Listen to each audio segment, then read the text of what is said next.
हनुमान जी महाराज की जय।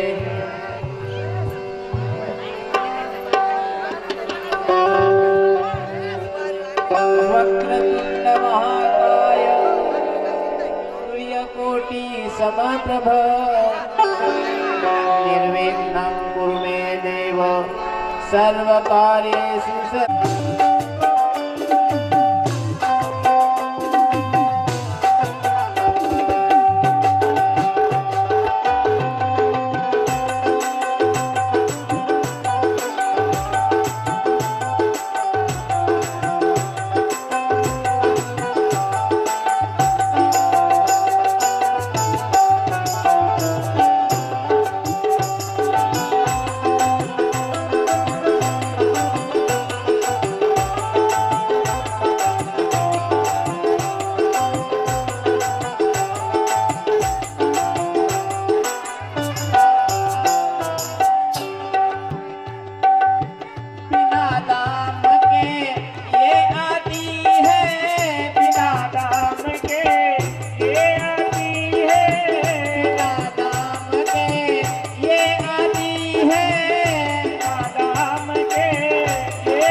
कथा प्रारंभ होत है। सुनो वीर हनुमान, आसन लीजो प्रेम सहित, आइयो पवन कुमार सियावर राम जय जय राम। श्री राम मैं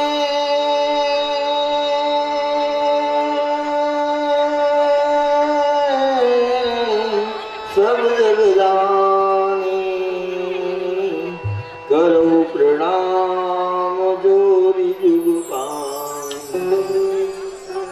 जीव मात्र को सीताराम स्वरूप मानकर सबके पावन चरणों में व्यासपीठ से मेरा दंडवत प्रणाम स्वीकार करें और अब भगवान की पावन कथा को श्रवण करें।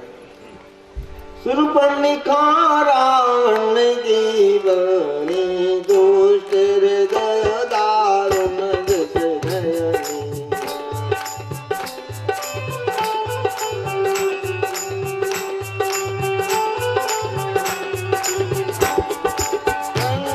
पंचवटी को गई तुदारा, देखी विकल भई जुगल कुमारा।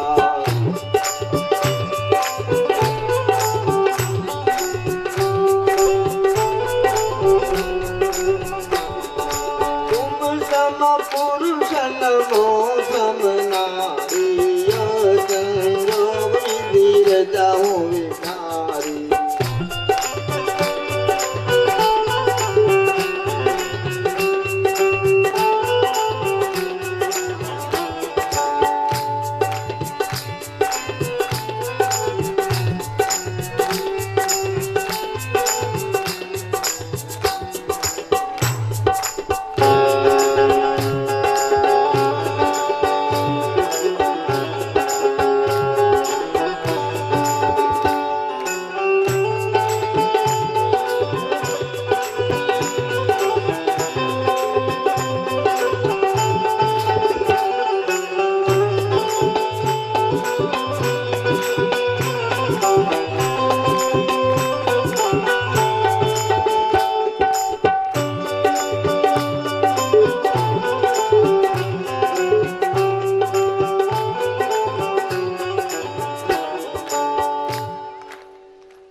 पंचवटी में निवास कर रहे हैं।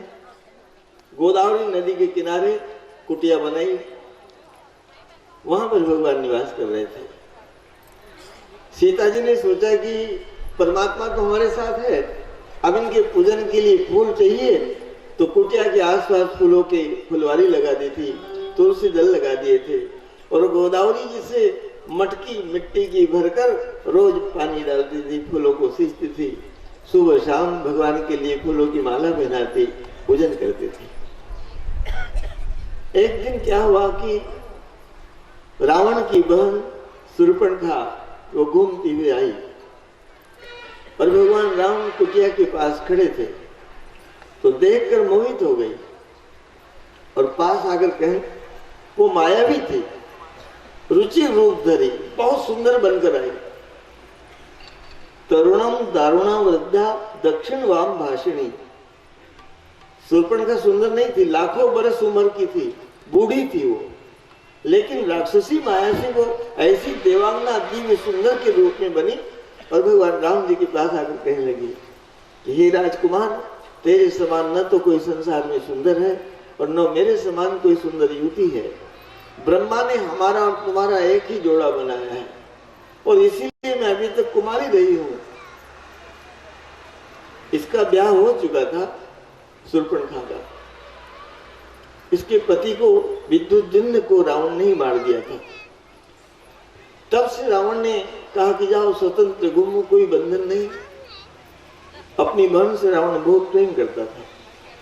तो आज शूर्पणखा ने देखा कि राजकुमार सावला बहुत सुंदर है, तो सुंदरी दिव्य देवांगना के समान भगवान के पास गई और कि तुम सब पुरुष नमो सब नारी। अरे राजकुमार, तेरे समान न तो कोई सुंदर है और न मेरे समान कोई सुंदर। मन माना कछ तुम्हें निहारी। पूरा मन नहीं करता, थोड़ा थोड़ा मन करता है कि तुमसे ब्याह कर लो। तो भगवान ने कहा कि थोड़ा भी मत मन करे, मेरी पत्नी साथ में है, वो देखो पानी डाल रही है, लेकिन तू जैसी कुमारी है ना, ऐसा मेरा भाई भी कुमारा है, वो दूर बैठा हुआ है, उसके पास जा, वो ब्याह कर लेगा। तो शूर्पणखा लक्ष्मण जी के पास गई। लक्ष्मण जी को देखकर उसने कहा कि ओ तू तो गौर वर्ण का है, वो तो काला कल्लूटा, उससे कौन ब्याह करे, तुमसे ब्याह करती हूँ, तुम ब्याह कर लो। तो लक्ष्मण जी ने कहा कि नहीं नहीं, मैं तो उनका सेवक हूँ, अरे सेवक से ब्याह करेगी तो तुझे भी सेवा करनी पड़ेगी, वो राजाधिराज है, उनकी पत्नी है, तो क्या हुआ, वो ब्याह कर सकते हैं, उन्हीं के पास जा। शूर्पणखा फिर राम जी के पास गई। राम जी से कहा कि नहीं नहीं, आप राजा हो, राजा लोग तो कई पत्नियां रखते हैं, तुम मुझसे ब्याह कर लो। भगवान राम जी ने कहा कि नहीं नहीं, वो जो गोरा वर्ण का है ना राजकुमार, वही ब्याह करेगा, उसको जब दूर ले जा, वो शर्मा रहा है मेरे पास, दूर ले जा उठाकर उसको। लक्ष्मण जी के पास गई, कहा कि चलो थोड़े आगे चलते हैं, बातें करेंगे। बोली बातें क्या करना है, उन्हीं से बातें कर, वही ब्याह करने वाले हैं। वो बार बार मेरे पास इसलिए भेजते हैं कि तू भटक जाएगी। शूर्पणखा फिर राम जी के पास गई। फिर राम जी ने फिर मना किया, तो उसने सोचा कि सीता के कारण ही ब्याह कर रहा है, तो सीता जी को खाने के लिए दौड़ी।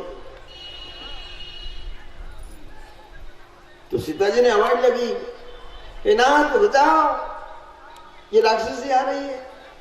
तो राम जी ने कहा कि लखन इधर आओ। तो शूर्पणखा समझी कि लखन को मेरे से ब्याह कराने के लिए बुला रहे हैं। तो जो सीता जी खाने दौड़ी थी ना, वापस आई।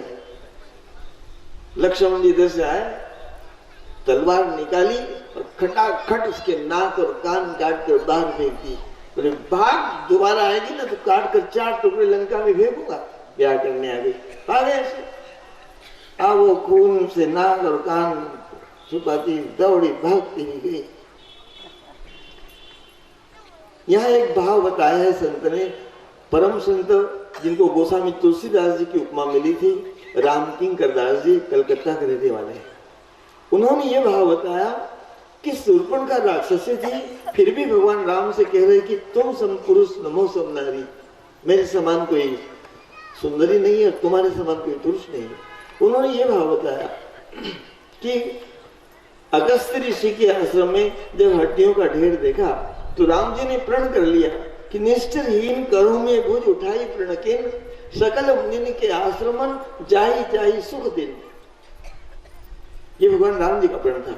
और ऐसा ही प्रण शूर्पणखा भी था।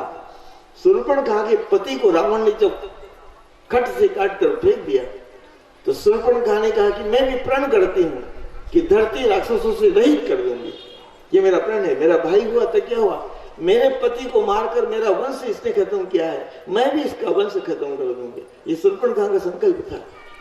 तो दोनों का संकल्प एक ही था। इतना बड़ा संकल्प कौन ले सकता है संसार में।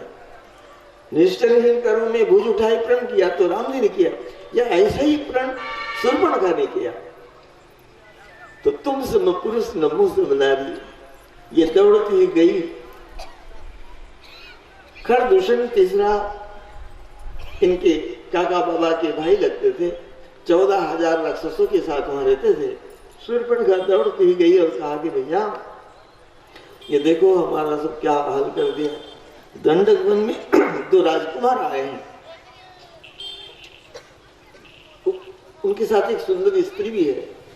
मैं तुम्हारे लिए लेने गई थी सुंदरी स्त्री, देखो गई थी खुद पति बनाने, और उल्टा उस खरदूषण वो कह रही कि तुम्हारे लिए लिख गई थी। और उनके छोटे भाई ने सब नाक कान काट दिए। तो 14,000 राक्षस शूर्पणखा को आगे कर लिया। कहा कि चलो कहाँ है बताओ हमको।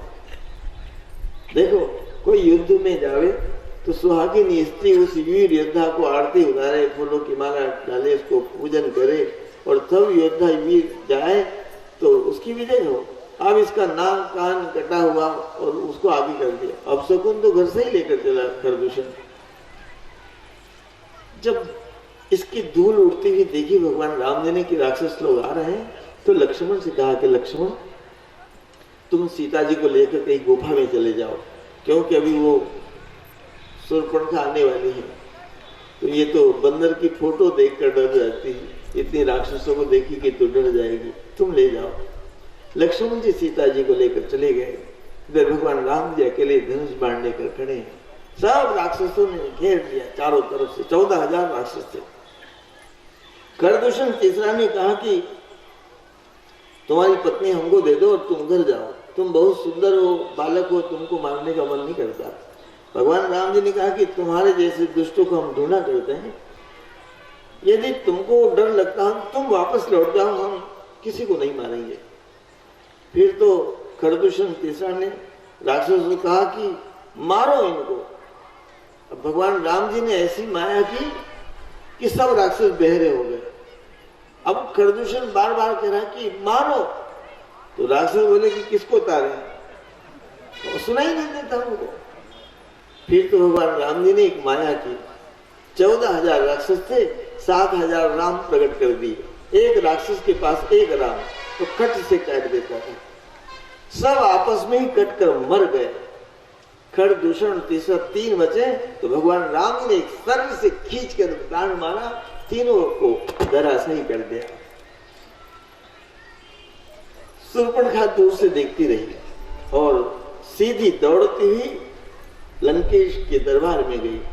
खचाखच लंकेश का दरबार भरा हुआ था। धड़ाम से गिर पड़ी। लंकेश ने सिंहासन से उतरकर अपनी बहन को उठाया, देखा कि नाक कान सब कटा हुआ था, खून बह रहा था। पूछा कि बहन ये हाल किसने किए तेरे? बोले मैं पंचवटी गई थी दंडक वन में, वहां 2 राजकुमार आए हैं और उनके साथ एक दिव्य सुंदर स्त्री है, तुम्हारे लिए गई थी लेने के लिए कि मेरे भाई को अच्छी सुंदर पत्नी भेंट करूंगी। तो वो देखो मेरा सब नाक कान काट दिया। अरे लंकेश, तू तो शराब पीकर पड़ा रहता है, तुझे तो कोई होश आवाज है नहीं। संसार में धर्म के बिना धन नहीं टिकता लंकेश। धन को टिकाना हो तो दान करना पड़ेगा, धर्म करना पड़ेगा। ये कौन बोल रही मालूम है आपको? शूर्पणखा राक्षसी लंकेश को उपदेश कर रही है कि अरे लंकेश, ये तेरी सोने की लंका है ना, सब जलकर पानी रहकर बह जाएगी, क्योंकि तू धर्म तो करता नहीं। जिस कुएं का जल रोज निकाला जाता है उस कुएं में दूसरे दिन तेज गति से जल आता है, और जिस कुएं से एक बूंद भी पानी नहीं निकाला है वो कुआं थोड़ी देर तक, थोड़े दिनों तक अच्छा रहेगा, फिर पानी सड़ जाएगा, एक दिन ऐसा आएगा कुआं सूख जाएगा। तो शूर्पणखा ने कहा कि धर्म के बिना धन नहीं टिकता, कमाने से धन नहीं टिकेगा। धन को टिकाना है, हमारे पूर्वजों ने जो किया वो हमें करना पड़ेगा। हमारे पूर्वज बहुत दान करते थे, अरे गरीब होते थे फिर भी दान करते थे। वो केवल दान पैसे से ही हो ऐसी बात नहीं है। आपने किसी भिखारी के माथे पर हाथ फेर कर उसे एक गिलास पानी पिला दिया तो आपने बहुत बड़ा दान कर दिया। तो शूर्पणखा रावण से कह रहे हैं कि धर्म के बिना धन नहीं टिकता, नीति के बिना राज्य नहीं टिकता, परमात्मा को अर्पण किए बिना सत्कर्म नहीं टिकता। अरे रावण, विवेक के बिना विद्या नहीं टिकती, बुरी सलाह से राजा, मान से ज्ञान और मदिरा पान से लज्जा नहीं टिकती, नम्रता न होने से प्रीति और अहंकार से गुणवान भी गिर जाता है। ऐसे मैंने नीति सुनी है। तो शराब पीकर पड़ा रहता है, तुझे होश है नहीं। दंडक वन में जो राजकुमार आए हैं ना, वो धरती राक्षसों से काली कर देंगे। लंकेश ने कहा कि जाओ तुम अभी तो भवन के अंदर, मैं कल ही उन राजकुमारों को सजा दूंगा जिन्होंने तुम्हारी नाक कान काटी है। अब रात्रि को सोचने लगे कि खरदूषण मोहि सब बलवंता, खरदूषण तो मेरे समान बलवान थे, तीनों को मारी बिन भगवंता। भगवान के बिना, परमात्मा के अलावा खरदूषण को कोई मार नहीं सकता। यदि खरदूषण तीसरा मारे गए हैं तो क्या मैं मान लूं कि ईश्वर का अवतार हो चुका है? सोचा कि एक परीक्षण करता हूं, मारीच को ले जाऊंगा माया अमृत बनाकर, उससे परीक्षण हो जाएगा कि पूर्ण ब्रह्म परमात्मा राम परमात्मा का अवतार है कि साधारण राजा दशरथ का है। तो रावण योजना बनाने लगा और इधर भगवान राम जी भी योजना बनाने लगे। लक्ष्मण जी कंद मूल फल लेने गए थे सीता जी पौधों में जल डाल रही थी। भगवान राम जी जाकर सीता जी के पास खड़े हो गए। सीता जी ने वो पानी डालने वाली मटकी नीचे रखी और कहा कि नाथ, कुछ पूछना चाहते हो आप? बोले हाँ देवी, आओ मेरे पास बैठो। इस पर एक शिला पर भगवान राम बैठे, सामने सीता जी को बैठाया और कहा कि देवी, जिस काम के लिए मैं वन में आया हूं वो काम अब शुरू हो चुका है। अब मैं कुछ ललित नर लीला करना चाहता हूं। तो सीता जी खिलखिलाकर हंस पड़ी। बोले अभी आप नर लीला करना चाहते हो, तो अभी तक आप कौन सी लीला कर रहे थे? तो राम जी ने कहा कि अभी तक मैं ब्रह्म लीला कर रहा था। ताड़का को मारना मेरी ब्रह्म लीला थी, कोई मनुष्य नहीं मार सकता था। धनुष का टूटना मेरी ब्रह्म लीला थी, कोई राजा भी नहीं तोड़ सकता था। और अभी अभी एक गलती हो गई मेरे से। बोले क्या? बोले वो खरदूषण तीसरा को मार दिया। इससे रावण सचेत हो गया कि मैं ब्रह्म हूं। अब मैं कुछ ललित नर लीला करना चाहता हूं। नर लीला मतलब हम तुम जैसे ही संसार के लोग हैं, ये नर लीला ही तो कर रहे हैं। देखो, मनुष्य का जब निर्माण हुआ, 24-84 लाख योनि के शरीर बने, सबकी उम्र निश्चित हुई। मनुष्य का जब निर्माण हुआ तो ब्रह्मा जी ने मनुष्य की उम्र 25 वर्ष की दी। अब मनुष्य तो पैदा होते ही बहुत होशियार है। मनुष्य ने ब्रह्मा जी से कहा कि महाराज, तुमने 84 लाख योनि में श्रेष्ठ मनुष्य का जीवन दिया हमको, उम्र बहुत कम दिया आपने, उम्र थोड़ी बढ़ाओ हमारी। तो ब्रह्मा जी ने कहा कि यहाँ पर गधा खड़ा है और कुत्ता खड़ा है और ये उल्लू खड़ा है, अभी इनकी उम्र बाटी नहीं है। ये यदि तुमको उम्र देवे तो तुम्हारी उम्र बढ़ सकती है। तो मनुष्य ने गधे से कहा कि भैया, तेरी उम्र थोड़ी बहुत हमको दे सकता है? गधे ने कहा कि 25 साल हमारे ले लो। कहाँ परेशान होते रहेंगे, 25 साल जल्दी मर जाएंगे तो दूसरा जन्म तो मिलेगा, गधे ही दूसरा छूट जाएगा। कुत्ते से कहा कि भैया तू हमको उम्र दे सकता है? कुत्ते ने कहा कि 25 साल मेरे भी ले लो, कहां तक भोगते रहेंगे। उल्लू से पूछा तो उल्लू ने भी कहा कि 25 वर्ष हमारे ले लो। अब मनुष्य की 100 वर्ष की उम्र हो गई। अब आप अपनी जिंदगी का परीक्षण करना कि 25 वर्ष का बालक, किसी का भी बालक हो, भिखारी का बालक हो, 25 वर्ष का बालक 3 बार रोटी खाता है और 12 घंटे तक सोता है, करवट नहीं बदलता, क्योंकि वो खुद की उम्र है। और खुद की उम्र जो थी ब्रह्मा जी ने थी, वो किसी प्रकार का न तो 25 वर्ष के बालक को रोग आता है, न 25 वर्ष के बालक को कोई चिंता होती, कौन कमा रहा है, कौन ला रहा है, कौन। 25 वर्ष के लड़के को क्या पता, तो वो निजी उम्र थी। अब 25 वर्ष के बाद वो 26वां वर्ष शुरू हुआ, वो गधे की उम्र मांगी हुई है। 26 वर्ष में लड़के का ब्याह हो जाता है, बस वो उम्र का तगादा शुरू हो गया। गधे जैसा यहां से कमा कर लाओ, वहां से कमा कर लाओ, वहां से कमा कर लाओ, 24 घंटे कमाने में ही बिताता है वो। एक बहन जी बाजार से निकलकर जा रही थी, मोबाइल हाथ में था। आगे आगे एक आदमी माथे पर 25 किलो चावल का कट्टा, इधर थैली में शक्कर 10 किलो लटकी हुई, इधर आलू लटके हुए, सामान हाथ में लेकर जा रहा था। वो बहन जी जा रही थी पीछे से हंसती हुई मोबाइल लेकर। उधर से एक सखी उसकी आई, उसने कहा कि कहाँ गई थी? भाई बाजार गई थी। बोले तेरे आगे आगे कौन चल रहा है? बोले मेरा गधा चल रहा है। बोले कितने में खरीदा? बोले सस्ता है, एक गोदरेज की अलमारी दी थी।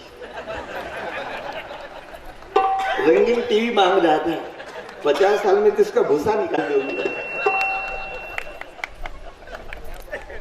वो गधे की उम्र शुरू हो जाती।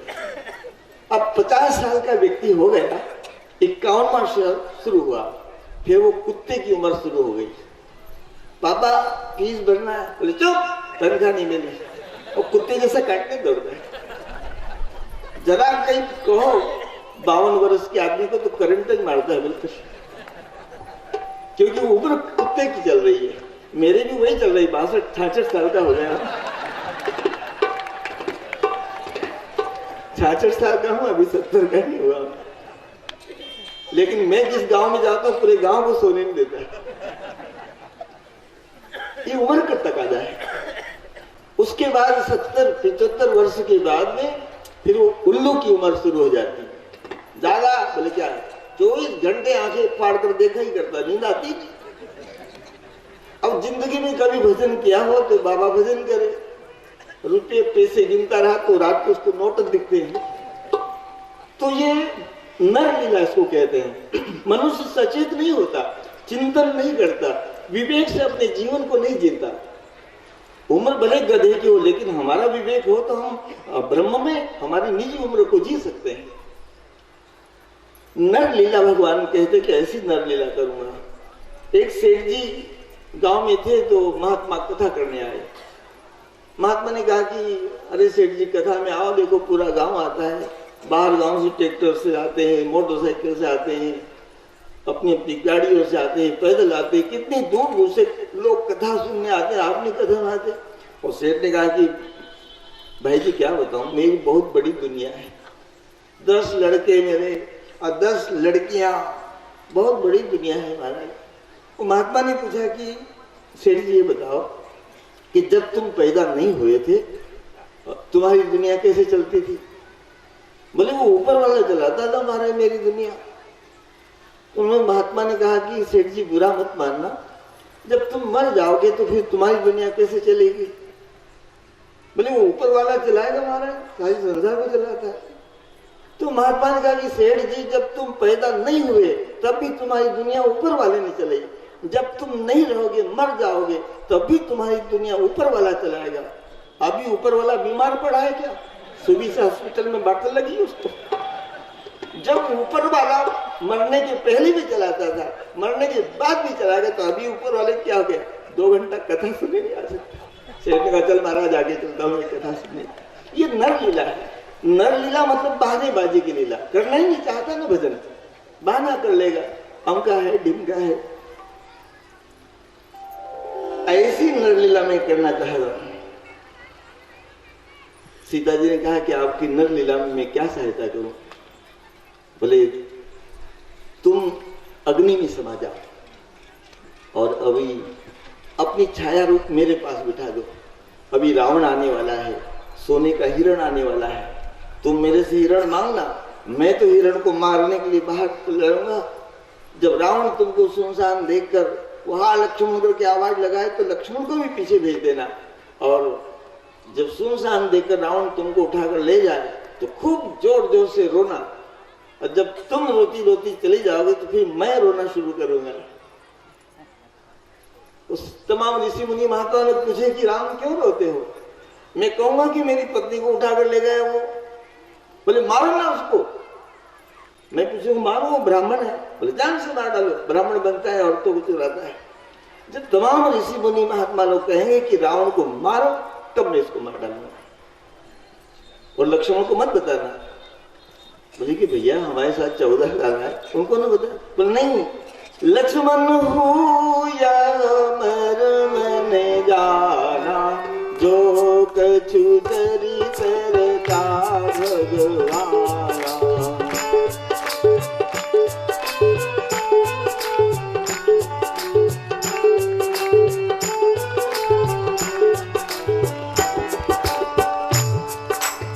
सुनो प्रिया व्रत रुचिर सुशीला,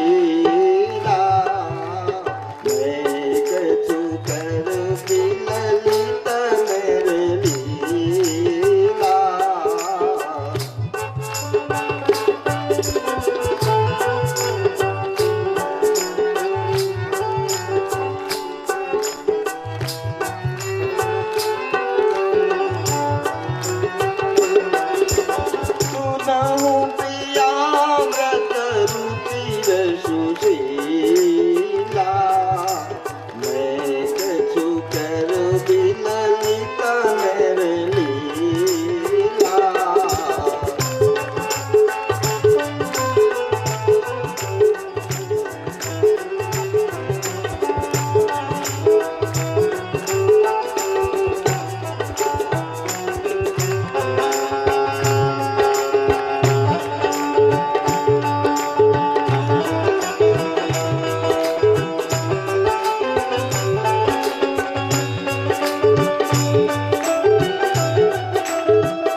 अग्नि में समा जाओ।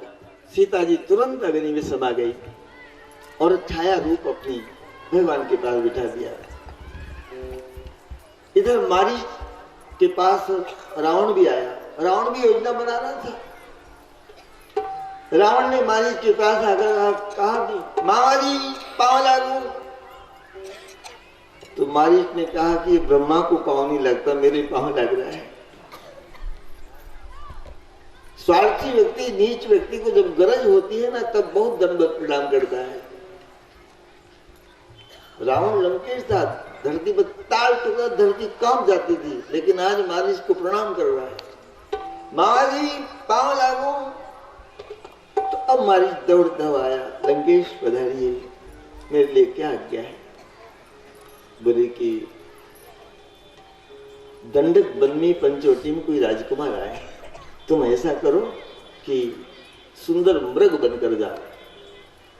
मारीच कोई साधारण राक्षस नहीं था, 84 लाख योनियों की शरीर धारण कर सकता था और 10,000 हाथी का बल मारीच में भी था।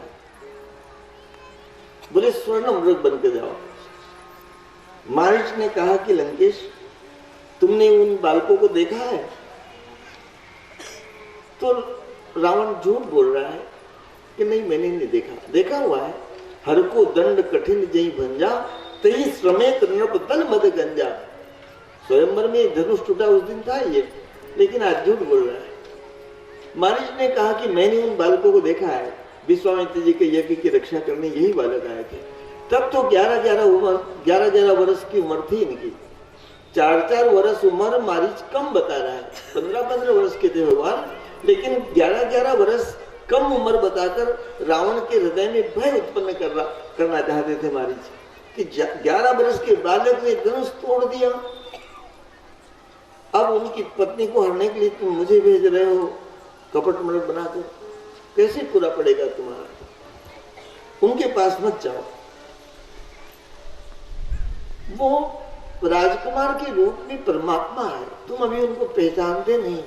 रामो विग्रहवान धर्मो साधु सत्य पराक्रम राजा सर्वस्व लोकश देवा नामी वासव। वो राजा के शरीर में परमात्मा है। और धर्म को देखना हो, धर्म का दर्शन करना हो तो राम का दर्शन कर लो, धर्म का दर्शन हो जाएगा। इतने बलवान होते हुए भी वो करुणा में है, करुणा के अवतार है वो। तो रावण ने कहा, अच्छा तू एक सिर वाला मेरे 10 सिर वाले को ज्ञान देता है?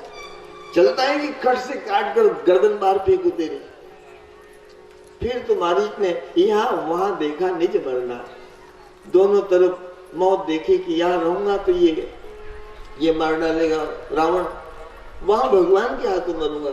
मारीच इतना होते हुए भगवान का भक्त था, सीताराम जी का दर्शन करना चाहता था। मारीच ने कहा, चलिए लंकेश, कहाँ चलना है? मारीच अब मन में भाव पैदा कर रहा है कि मैं दौड़ता हुआ जाऊंगा, मेरे पीछे भगवान दौड़ते आएंगे, मैं बार बार मुड़कर दर्शन करूंगा तो मरते समय उनका पावन दर्शन होगा। अरे जन्म जन्म मुनि जतन कराही, अंत राम की आवत नाही। करोड़ों जन्म तक मुनि लोग यत्न करते हैं, लेकिन मृत्यु के समय जिनका दर्शन नहीं कर पाते, और वो मेरे नेत्रों के सामने मेरे पीछे पीछे आएंगे। ऐसे भाव जगत करके, और इसी भाव के कारण भगवान राम जी उसके पीछे गए, स्वर्ण मृग बनकर ये वहां पर गए।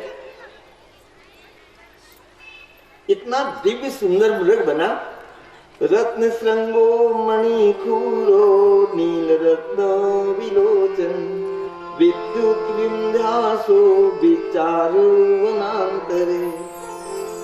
बहुत ही छोटा सा रूप लिया हिरण का, पूरा शरीर सोने का धक धक धक, रत्न की खूर थी उसके। ये मारीच था ना, असली हिरण के बच्चों को खा जाया करता था। तो अब ये खुद हिरण बनकर आया है मारीच। तो हिरण के बच्चे, असली हिरण के बच्चे जो थे, वो समझ गए कि ये नकली हिरण मारीच है ये। तो जैसे ही हिरण को देखा कि सोने का हिरण, तो इसलिए असली हिरण के बच्चे थे वो नकली सोने के हिरण के पास से भागने लगे, और ये मारीच बना हुआ हिरण सोने का असली हिरण के बच्चों को चाटने लगा कि मैं इनमें मिल जाता हूं। लेकिन असली हिरण के बच्चे तो समझ गए कि ये नकली हिरण है। जब इतना देखा तो सीता जी ने देखा, पंचवटी वर पर्णकुटी तर बैठे हैं राम सुभाए सुभाए।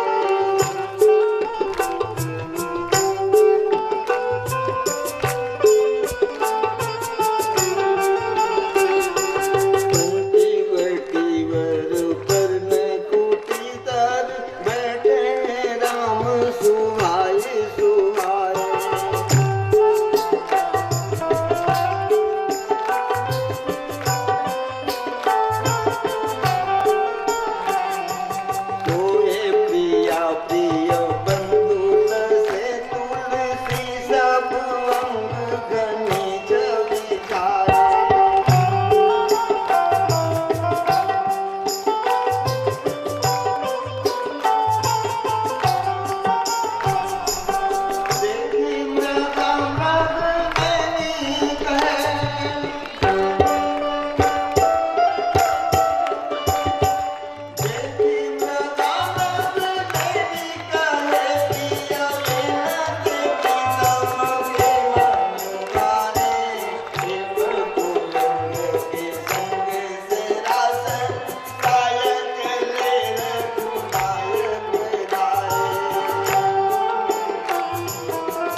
कहा कि हे नाथ, ये मृग बहुत ही सुंदर लग रहा है, इसको जीवित पकड़ कर लाओ, और यदि ये न पकड़ में आए तो इसको मार कर इसकी मृग चाह लाइए, हम भरत भैया को भेंट करेंगे।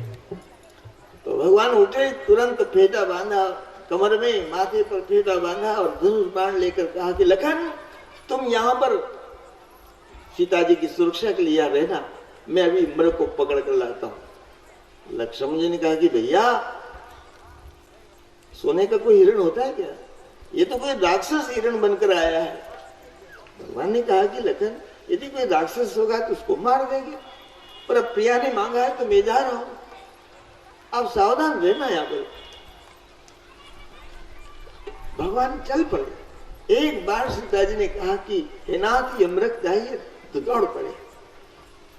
जब भगवान हिरण के पीछे दौड़ रहे थे तो हिरण तो मायावी था, कभी ऐसा लगता था कि हाथ से ही पकड़ लेंगे इतनी दूर पर, और जैसे भगवान राम जी हाथ से पकड़ने लगे कि 1 किलोमीटर दूर चमचमाता हुआ सोने का हिरण देखने लगा, भगवान की तरफ देख रहा है, भगवान उसके पीछे दौड़ने लगे। जब हिरण के पीछे दौड़ रहे थे भगवान, तो ब्रह्मा जी ने दर्शन किया। क्या आपकी कितनी करुणा है कि आपने जब त्याग किया तब तो त्रिलोकी के समान, अपने राज्य का तिनके के समान त्याग कर दिया, और एक सोने की हिरण के पीछे आप दौड़ रहे हैं। मैं आपको प्रणाम करता हूं। जब रावण ने देखा कि मृग के पीछे दौड़ते हुए राजकुमार जा रहे हैं तो सोचा कि ये ब्रह्म नहीं है। अरे ब्रह्म होते तो सोने की हिरण के पीछे थोड़ी दौड़ते, साधारण राजा के लड़के हैं। दोनों ने देखा, दोनों व्यथित हुए। लंकेश ने सोचा कि साधारण जीव है, और ब्रह्मा जी ने कहा कि नहीं, ये मेरे परमात्मा है। देखो, भक्त भगवान के पीछे दौड़ते हैं, जैसे सुतीक्ष्ण जी दौड़ते गए प्रभु आगमन श्रवण सुनी आवा करत मनोरथ आतुर धावा। सुतीक्ष्ण ऋषि दौड़ते गए भगवान के पीछे। कई भक्त भगवान के पीछे दौड़ते जाते हैं, लेकिन आज भगवान भक्त के पीछे दौड़ रहे हैं, ये उनकी करुणा की पराकाष्ठा है। भगवान दौड़ते जा रहे हैं, बार बार मुड़कर मायावी हिरण देख रहा है। बहुत दूर चले गए, फिर तो एक सर से बाण खींचकर मारा, मारीच को धड़ाम से गिर पड़ा। हाँ लक्ष्मण भैया बताओ। वो तो मायावी था। लक्ष्मण जी के ऐसा सुनाई दिया सीता जी को, लक्ष्मण जी जैसे भगवान राम खुद बोल रहे हैं। सीता जी ने कहा कि भैया जाओ, आपके भाई के ऊपर विपत्ति आई है, आपको बुला रहे हैं। लक्ष्मण ने कहा कि माँ, बरकुटी विलास सृष्टि लय हुए, जिनके भों के इशारे से सृष्टि का लय प्रलय हो जाता है माँ, उन पर कोई संकट आ सकता है? ये तो वो राक्षस बोल रहा है, सोने का हिरण बनकर आया था ना, उसको भगवान ने मारा, तो वो बोल रहा है। सीता जी ने कहा कि नहीं, जाओ लक्ष्मण भैया, जल्दी जाओ, उन पर संकट है और आप जा नहीं रहे, जाइए आप जल्दी। फिर तो लक्ष्मण जी ने चारों तरफ एक रेखा खींच दी। माँ, इस रेखा के बाहर मत जाना, इस रेखा के अंदर कोई नहीं आ सकता। लक्ष्मण जी भी दौड़ते जाने लगे। अब रावण ने देखा कि आश्रम में कोई नहीं है, सुनसान। देखिए, साधु बनकर गया, जाके डर सुर असुर डेराही, निशन नींद दिन अन्न खाई, स्वदसीन स्वान की नाई। एक कुत्ते की तरह इधर उधर डरते डरते जा रहा है, साधु बना हुआ। इमी कुपंत पग देद खगेसा, रह न तेज बुद्धि लव देसा। जो पापाचार की वृत्ति भी जाएगा, कुमार्ग की ओर जाएगा, उसके शरीर का तेज खत्म हो जाएगा, उसकी वाणी खत्म हो जाएगी, वो बोल नहीं सकता। रावण इतना पराक्रमी, धरती पर तार ठोकर पांव रखता, धरती कंप जाती थी। सब देवताओं को बंदी बना रखा था, लेकिन कुपंत में आज जा रहा है तो थर थर कांपता हुआ कुत्ते की तरह इधर उधर, बढ़िया ही लिखा है, डर के मारे इधर उधर देखता जा रहा है। आश्रम के पास जाकर भगवती भिक्षाम देहि आवाज लगी। सीता जी ने कहा कि हे महात्मा जी, मैं अभी फल फूल लेकर आती हूँ कुटिया से, आप यहीं खड़े रहे। सीता जी जब कुटिया के अंदर गई फल लेने के लिए, तब तक रावण ने उस रेखा को क्रॉस करने का प्रयास कर लिया। सोचा कि अंदर घुस जाऊं और वहीं कुटिया से उठा कर ले जाऊंगा, लेकिन रेखा के पार नहीं कर सका। फिर रेखा से दूर ही असुरपण और रावण साधु के वेश में था, बैठ गया। सीता जी जब फल लेकर आई तो कहा कि लो महाराज जी फल लो। तो संत साधु वेश में थे रावण महाराज, तो बोले कि नहीं, मैं नहीं उठ सकता, आप यहीं आकर दे जाओ। कौन हो तुम देवी, यहाँ क्यों रहती हो? तो सीता जी ने कहा कि अवधपति महाराज दशरथ के ज्येष्ठ पुत्र राम की मैं पत्नी हूँ, मेरा छोटा भाई देवर भी मेरे साथ है, वो कोई हिरण को पकड़ने गए हैं, वो आए तब तक महाराज आप यहाँ बैठ कर फल फूल खाओ।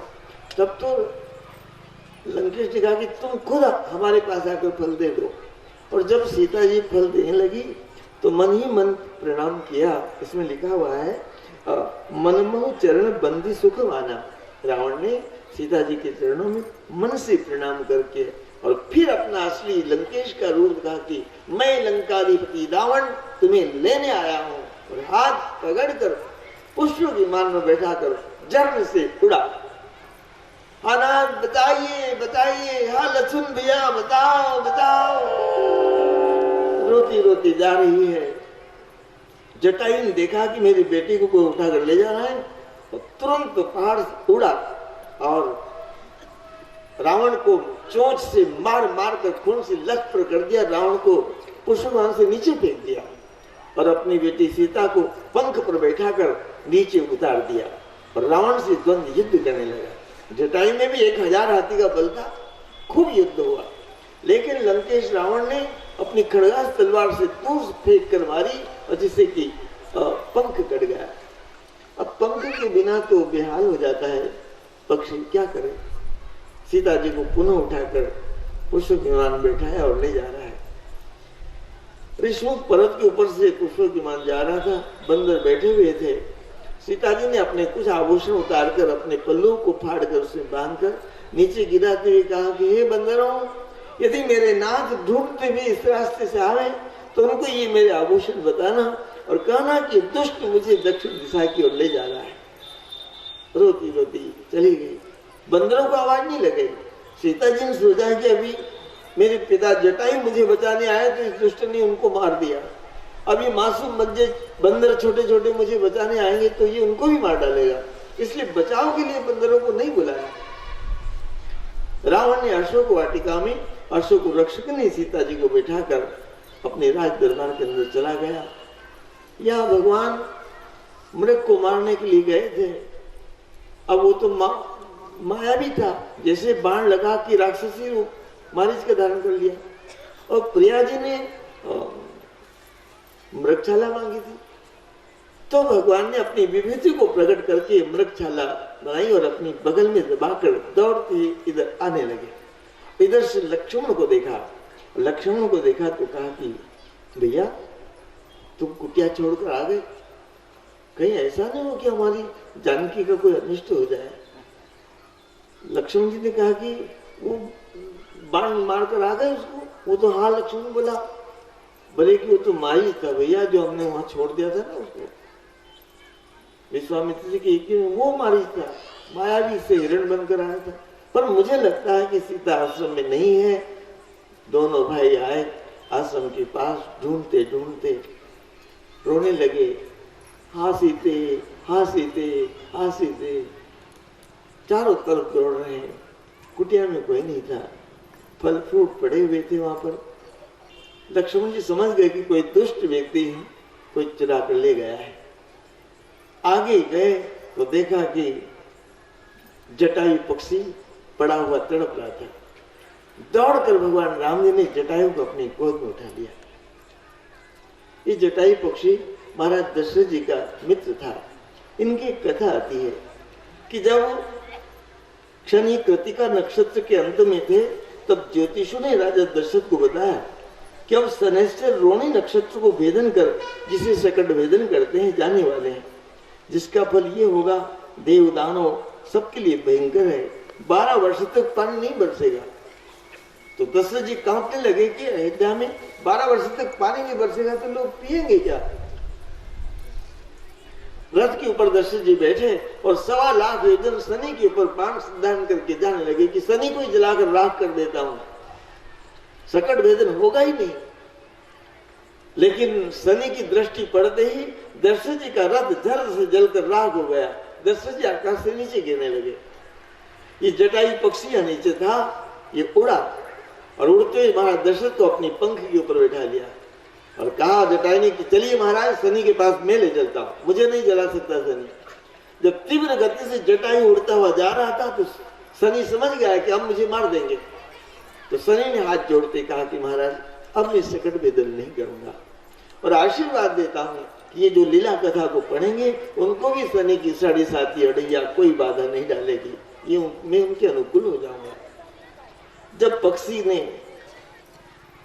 दशरथ जी को नीचे उतारा तो दशरथ जी ने पूछा कि हे पक्षीराज मैं कौन हूं, पहचानते हो? बोले नहीं पहचानता। बोले मैं अयोध्यापति महाराज दशरथ हूं, तुमने मेरे प्राण बचाए मित्र, मांगो क्या मांगना है।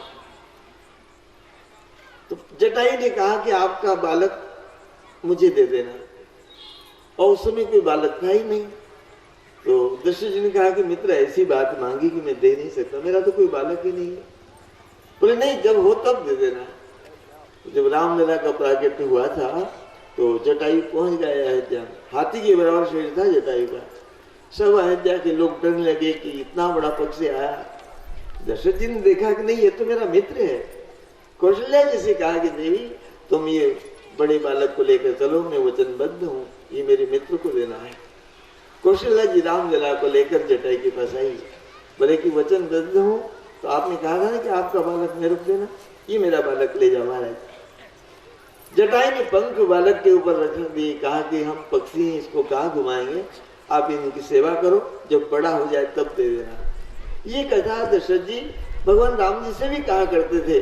तो राम जी ने देखा कि मेरे वही बाबा हैं, मेरे पिता हैं। तो दौड़कर अपनी गोद में उठा लिया और बालों से जटायु को झाड़ रहे हैं। दीन